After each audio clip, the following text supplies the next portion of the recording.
हरे कृष्ण सभी भक्तों को मेरी दंडवत प्रणाम।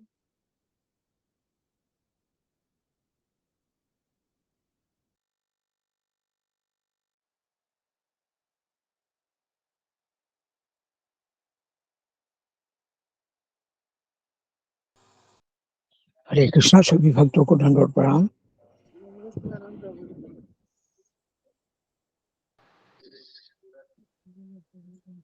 प्रणाम।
ज्ञान की गुरु लेनो। हरे कृष्ण हरे कृष्ण कृष्ण हरे हरे हरे राम राम राम राम हरे हरे। हरे कृष्ण कृष्ण कृष्ण हरे हरे हरे राम राम राम हरे हरे। हरे कृष्ण कृष्ण कृष्ण हरे हरे हरे राम राम राम हरे हरे। हरे कृष्ण कृष्ण कृष्ण हरे हरे हरे राम राम हरे हरे। कृष्ण कृष्ण हरे हरे हरे राम राम। हरे कृष्ण कृष्ण कृष्ण हरे हरे हरे राम राम। हरे कृष्ण कृष्ण कृष्ण हरे हरे। गुरु जी दंडवत प्रणाम। सारी भक्तों को दंडवत प्रणाम। गुरु जी हरे कृष्ण गुरु जी दंडवत गुरु जी के चरण में प्रणाम। गुरु जी के चरण में प्रणाम दंडवत प्रणाम। हरे कृष्ण गुरु जी दंडवत प्रणाम। हरे कृष्ण हरे कृष्ण हरे कृष्ण हरे कृष्ण। ओम अज्ञानतिमिरन्धस्य ज्ञानाञ्जनशलाकया चक्षुरुन्मिलितं तस्मै श्रीगुरुवे नमः। जय श्री कृष्ण चैतन्य प्रभु नित्यानंद श्री अद्वैत गदाधर श्रीवासादि गौरव भक्तवृंद। हरे कृष्ण कृष्ण कृष्ण हरे हरे। हरे राम राम राम हरे हरे। हरे कृष्णा, सबका स्वागत है सत्र में।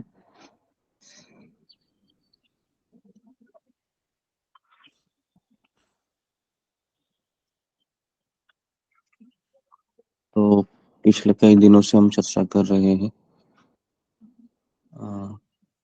गुरु की योग्यता है।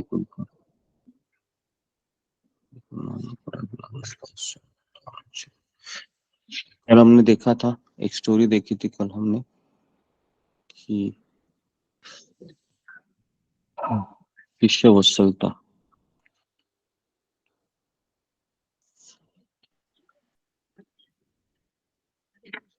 दंडवत प्रणाम। सभी भक्तों को मेरा दंडवत प्रणाम। हरे कृष्णा। उसके बाद आज हम पढ़ेंगे कि गुरु की आवश्यकता। तो हमें गुरु की आवश्यकता क्यों है, तो उसके बारे में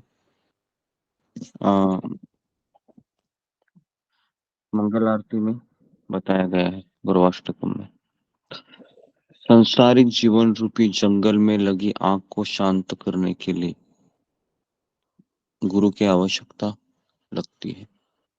संसारिक जीवन रूपी जंगल में लगी आग को शांत करने के लिए,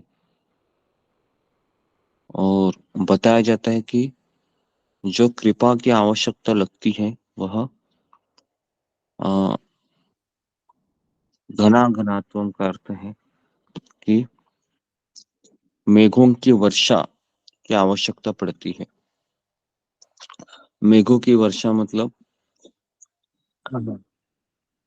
अगर जंगल में आग लगती है तो अ, केवल जो पाइपलाइन का फवारा होता है, जो हम पानी से डालते हैं पानी, तो उतना पानी की आवश्यकता नहीं है अगर जंगल में आग लगती है तो।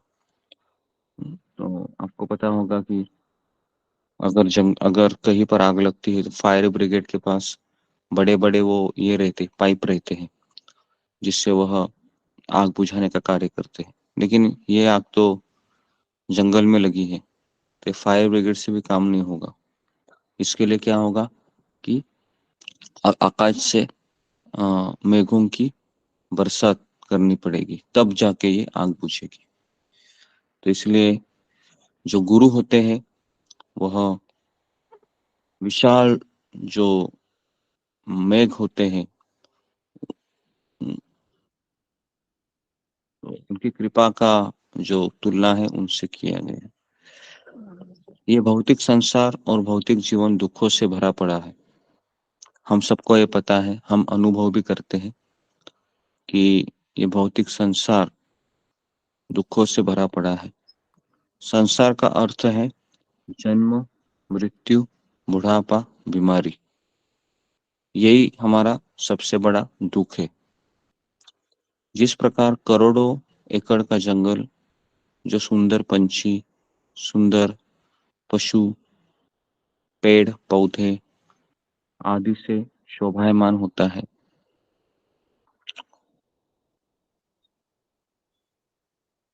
लेकिन जब दावानल लगती है, दावानल का अर्थ है जंगल में लगने वाली आग, तो पूरा भस्म कर देती है। तो ठीक उसी प्रकार हमारे जीवन में भी जो जन्म, मृत्यु, बुढ़ापा, बीमारी, ये सब दावानल के समान है। और यदि उस जंगल में एक मनुष्य फंसा हो तो उसके चारों ओर अग्नि की लपटें उठी रहती है, और उस समय अगर उसको बचाना है तो एक वर्षा से भरा घनघोर बादल आए, मूसलधार वर्षा करने लगे, तो उस मनुष्य के सुख की कोई सीमा नहीं रहेगी। उसी प्रकार श्री गुरु जन्म, मृत्यु, जरा, व्याधि के अग्नि के तपित इस भौतिक संसार में एक वर्षा से भरे घनघोर बादल के समान आते हैं, और कृष्ण से कल्याण प्राप्त करने हेतु वे गुणों के सागर है, अतः उनमें असीम कृपा है।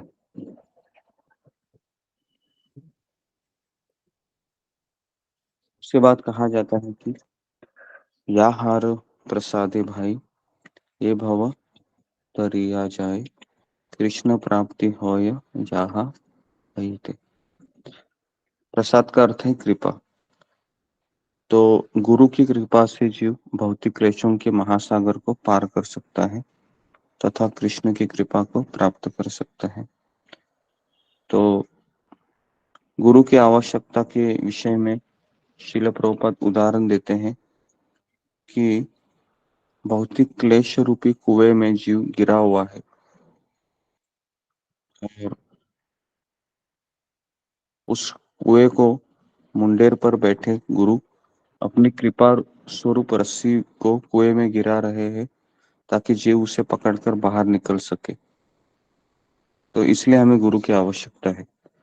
तो गुरु की आवश्यकता इसलिए क्योंकि जन्म, मृत्यु, बुढ़ापा, बीमारी, इस संसार के जो दुख है उससे निकलने के लिए गुरु की आवश्यकता होती है।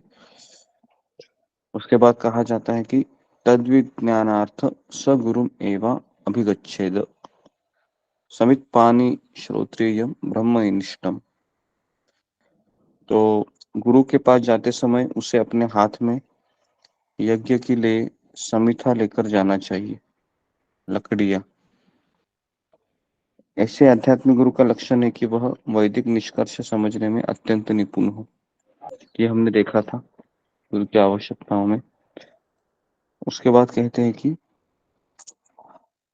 शास्त्र हमें कहते हैं कि उत्तिष्ठ जागृत प्राप्य वरणी अबोधत, मतलब हे सज्जनगण, हे मुक्तिकामी गण,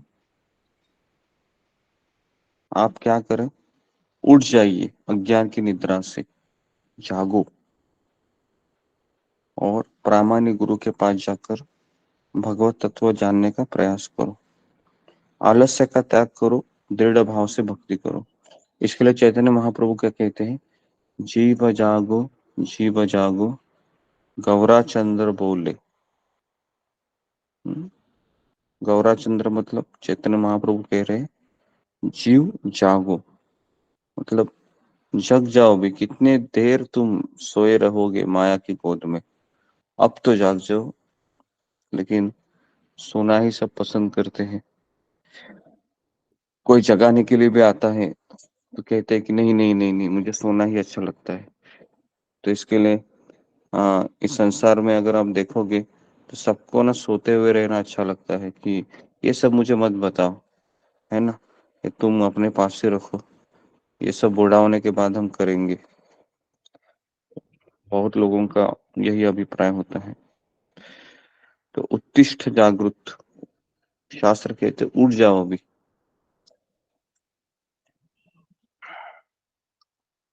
उसके बाद कहते हैं चक्षुदान दिलो जयी, जन्मे जन्मे प्रभु से, दिव्य ज्ञान हृदय प्रकाशित।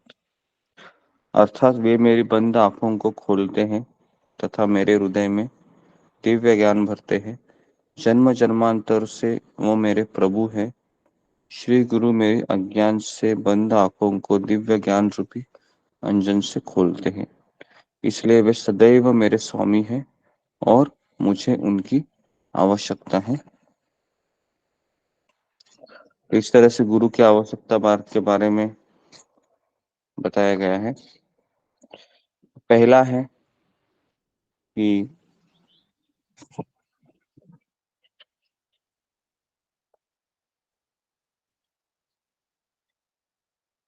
जी, भक्ति रसामृत सिंधु में जो 64 अंग बताए गए हैं उसमें से 20 द्वार है और उसमें से 3 है जो सबसे प्रमुख है। तो पहला है गुरु पदाश्रय।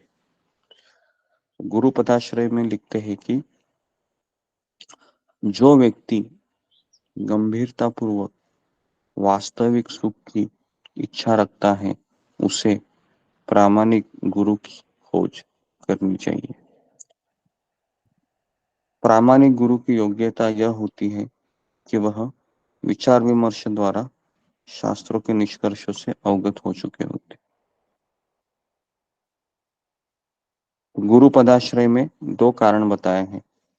पहला है कि अपने भौतिक अस्तित्व से असंतोष जो व्यक्ति इस भौतिक जगत से उबा नहीं है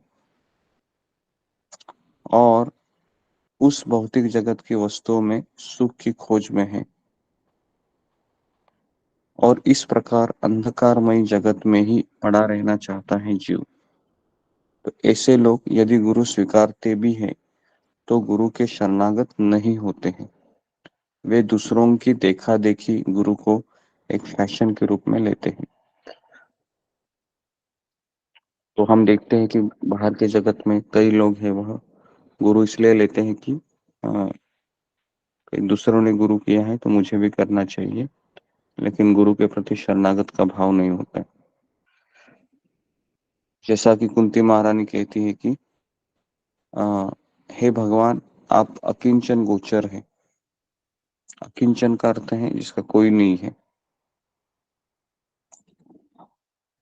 और दूसरा है उनका गुण है कृष्ण दीक्षा और शिक्षा शिक्षणम। तो प्रामाणिक गुरु के पास जाकर शिष्य उनसे शुद्ध भक्ति की विधि सीखे और भगवान हरि अपने आप को अपने शुद्ध भक्तों को सौंपने के लिए उद्युक्त रहते हैं। तो ये दूसरा चीज होता है गुरु आश्रय लेने के बाद, कृष्ण दीक्षा दी शिक्षणम, शिक्षा शिक्षा लेना चाहिए। उसके बाद कहा गया है कि जीव गोस्वामी कहते हैं कि गुरु को शिष्य की आत्मा अर्थात प्राण समझना चाहिए। वास्तविक जीवन तो प्रामाणिक गुरु द्वारा दीक्षा दिए जाने पर शुरू होता है। भले ही किसी को स्वप्न में अनेक अद्भुत घटनाएं क्यों न दिखी, लेकिन जब तक उसका वास्तविक जीवन तब शुरू होता है जब वह अपने गुरु से सुनता है और गुरु को ही जीवन का आधार बना देता है। भक्ति सिद्धांत ठाकुर के अनुसार गुरु को कभी भी न तो संसारी मानना चाहिए, न ही अपने समान स्तर पर। गुरु को सदैव भगवान के चरण कमलों की शरण में देखा जाना चाहिए। कभी भी गुरु पर रोब जमाने से विचार से गुरु से निजी सेवा नहीं लेनी चाहिए और न ही उनके माध्यम से कोई भौतिक लाभ प्राप्त करना चाहिए। जो व्यक्ति वास्तव में अग्रसर होता रहता है वह गुरु की अधिकाधिक सेवा करने के लिए उन्मुख होता है और इस तरह ऐसे शिक्षक को भगवान के आनंद का अनुभव होने लगता है। जब कोई व्यक्ति सचमुच ही श्रीमद् भागवत की ध्वनि को यथारूप सुनता है तो वह इंद्रिय तृप्ति की इच्छा और मानसिक चिंतन से मुक्त हो जाता है। तो इसलिए और तीसरा है गुरु की सेवा, विश्रम्भेन गुरोर सेवा। साधना भक्ति का तीसरा अंग है कि किसी भी प्रकार की शंका संदेह के बिना गुरु की सेवा करे। एक शिष्य का कर्तव्य है कि वह अपने समस्त संदेहों को त्याग कर बिना किसी विचार विमर्श के अपने गुरु की निष्ठापूर्वक सेवा में जुड़ जाए।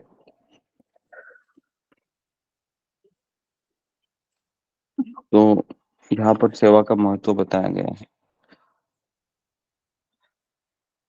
गुरु का आश्रय लेने का कारण तो यहाँ पर लिखा हुआ है कि भक्ति के शुभारंभ के लिए गुरु की आवश्यकता होती है और गुरु की सेवा के बारे में काफी चीजें बताई है इसमें, इसको हम कल देखेंगे। इसमें कम से कम उन्होंने जी निष्कर्ष निकाले हैं, तो ये हम कल देखेंगे इसको। तो यहाँ पर मैं रुकता हूँ। तो जिस तरीके से किताब में ये लिखा गया है कि जो कुआं होता है, अगर कुएं में एक व्यक्ति गिरे है, बहुत सारा अचानक कोई व्यक्ति गिर जाता है, तो अगर उनको निकालना है हमें तो एक रस्सी फेंकनी चाहिए। उस रस्सी को वह कुएं में गिरा हुआ व्यक्ति पकड़ता है और फिर वह बाहर का व्यक्ति उसको खींच के नीचे ऊपर लाता है। तो यही काम गुरु का होता है। लेकिन इसमें दो चीजें हैं। रस्सी फेंकने का कार्य तो गुरु करते ही है, लेकिन पकड़ने का कार्य कई लोग नहीं कर पाते हैं। तो इसलिए बहुत सारे लोग कुएं में ही रहना पसंद करते हैं, ये पहला चीज। और दूसरा है कि कुएं में बाहर निकलना चाहना, इच्छा रखना कि मुझे कुएं से बाहर निकलना है, पहला स्टेप है। फिर क्यों हमको निकलना है? क्योंकि कुएं में 4 चीजें हैं, जन्म, मृत्यु, बुढ़ापा, बीमारी। और अगर निकलना है तो रस्सी फेंकी गई है, लेकिन रस्सी को पकड़ने के बाद आप वापस उस संसार में जाना चाहेंगे क्या? हम नहीं चाहेंगे, क्योंकि आपने रस्सी को पकड़ा है और आपको खींच रहा है वो। और फिर अगर आप पीछे मुड़ के देखते हैं कि ये संसार है, मुझे तो फिर क्या कर सकता है व्यक्ति? रस्सी को छोड़ देता है फिर। तो इसलिए रस्सी को पकड़े रहना बहुत जरूरी है, तब जाके हम धीरे धीरे धीरे धीरे उस कुएं से बाहर निकल सकते हैं। और ये हरे कृष्ण महामंत्र के जप से होगा। तो इसके लिए हम हरे कृष्ण महामंत्र का जाप करते हैं, क्योंकि हम जब गुरु को वचन देते हैं तो उसमें प्रोमिनेंट होता है कि मैं सदैव कम से कम 16 माला पे जप करूंगा। तो इसके लिए हम सबसे पहले सुबह उठ के हरिनाम का जाप करते हैं। तो यहाँ पर हम रुकते हैं। बहुत बहुत धन्यवाद। हरे कृष्णा कृष्ण कृष्ण हरे हरे, हरे राम हरि राम दंडोत प्रणाम। राम राम। कृष्ण गोविंद जी भगवान हरे कृष्ण हरे कृष्ण हरे कृष्ण चरणों में तो कुछ बदल हरे कृष्ण प्रणाम।